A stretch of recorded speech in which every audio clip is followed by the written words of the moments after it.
Hello and welcome to a fully charged plus opinion show. Now, these are some stories that just didn't fit in with the news updates I do on the main channel, but I thought worthy of mentioning somewhere. Only 3 stories. 3, so not long. Sit back, relax, and I'll get a bit of a rant on. Okay, first is a story some viewers from the UK may be familiar with, but it's still relevant the world over. It's a story I've known about for some time, but I wanted to wait until the coroner's inquiry was complete before I discussed it. Now, in 2013 in London, a 9-year-old girl called Kissi Debrah passed away in hospital after losing a battle with acute respiratory failure, severe asthma and this is the really important aspect, air pollution exposure. Now, the family lived just 25 metres from the South Circular Road, one of the busiest stretches of urban highway in central London. Ella grew up with her 2 sisters and her amazing mother, Rosamond Kissi Debrah, who has fought for years to have this tragedy properly investigated. The landmark result, following a 2-week inquest at Southwark Coroner's Court, means that for the first time in the UK, air pollution has been listed as a cause of death. A 2018 report found that levels of pollution at Catford Monitoring Station, a mile from Ella's South London home, consistently exceeded lawful EU limits over the 3 years before her death.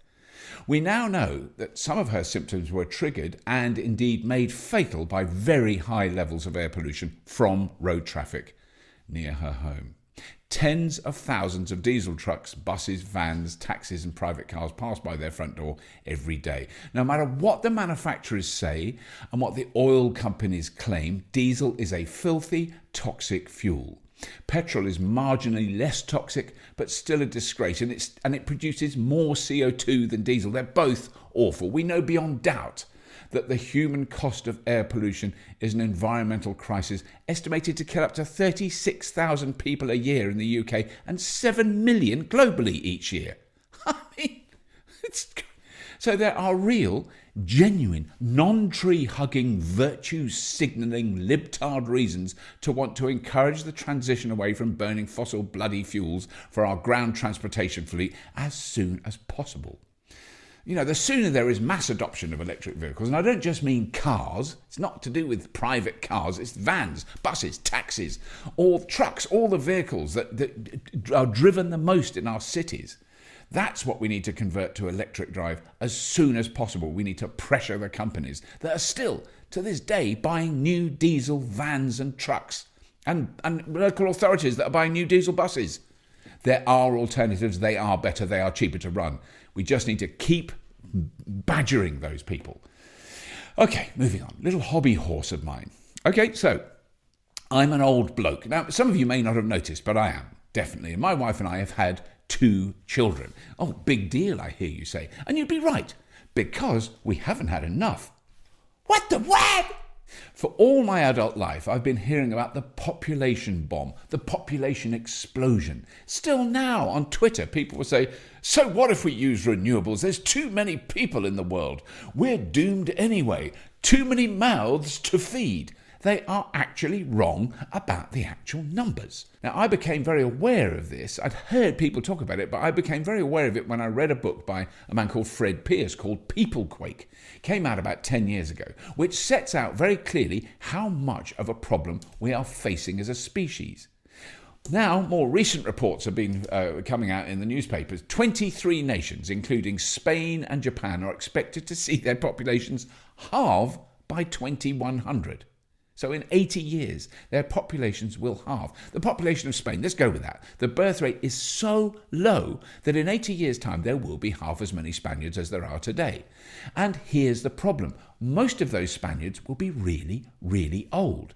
Exactly the same applies to Japan, Italy, Portugal, Thailand and South Korea. The only reason the UK isn't in the same dire situation at the moment is due to immigration. But the birth rate in the UK is very, very low. Now, you may think this is a good thing, and in many ways, long term, it is. But it's worth remembering that we have lived in young age group majority countries for all recorded history. We know how to do that. For hundreds of years, women have been forced into early motherhood and sometimes had dozens of children. And what has been shown in countless studies across the world is that if you educate women, if you have a rudimentary and accessible health care, the birth rate drops dramatically. If the number falls below approximately 2.1 children per woman, then the size of the population starts to fall. Now, this has happened in every country on the planet. Yes, India. Yes, Bangladesh, Pakistan, China, Malaysia, everywhere except Afghanistan. That is the only country on earth that still has a high birth rate because women are not allowed to be educated and health care provision is scant, to say the least. So the total population of the world is dropping, and proper, clever people who can do maths and statistics, are worried about it. Who is going to pay tax in a massively aged world? Who looks after the elderly? Will people still be able to retire from work? No! These are some of the questions future generations are going to have to face. So there will definitely be benefits from having a smaller human population on the planet, but the transition won't be plain sailing. Anyway, the next time your annoying uncle starts pontificating about too many people on the planet, you can put him straight, tell him to read Human Quake, and explain to him that the human population is dropping already and will continue to drop. And I just want to say, I don't think people should have more babies. I know it's going to be a tough problem for the next couple of generations, but a smaller global human population is no bad thing. And if, again, your annoying uncle starts to pontificate knowingly about cobalt in batteries and how much worse they are for the environment than drilling for oil, extracting it, transporting it, refining it, and eventually burning it in an efficient engine, then this next story might help you politely explain things. Battery researchers in the USA are on the cusp of producing the first cobalt-free battery design. A few quick things about cobalt that are always worth repeating. A very small percentage of cobalt is dug up by children. The fact that any mineral is mined this way is an international scandal, but it is a very, very small percentage of the total cobalt production in the world, and it pales in comparison with the death and destruction around the globe caused by the fossil fuel industry over the last 120 years. But let's put that aside. Let's assume we all know that.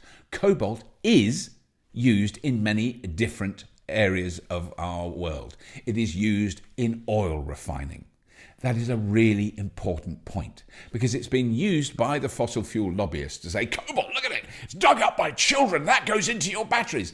Far more cobalt is in the tablet, the phone, the laptop, or even the TV that you're watching. That uses more cobalt than electric cars. But let's go to that in a moment. Back in the 1980s, around 60% of materials in a lithium-ion battery was cobalt. This is way before electric cars. The first generation of EV batteries were at about 33% cobalt. Current battery designs in electric vehicles are at about 10% cobalt. It's now becoming clear that the next generation of battery designs will not use any cobalt. With the vast amount of investment going into battery design, battery chemistry, and the research that's gone into using different materials is now paying off. In 2018, IBM introduced the first completely cobalt-free battery. And more recent designs not only don't use cobalt, they're made up of common and easily recyclable materials like iron, nickel, and aluminium. And yes, around 95% of the materials in batteries can be recycled at the end of their very long and productive life. Will someone please show me a litre of diesel that's been used and then been recycled? Anyway, that's all. Links to all these stories are in the description beneath this episode. And as always, if you have been, thank you for watching.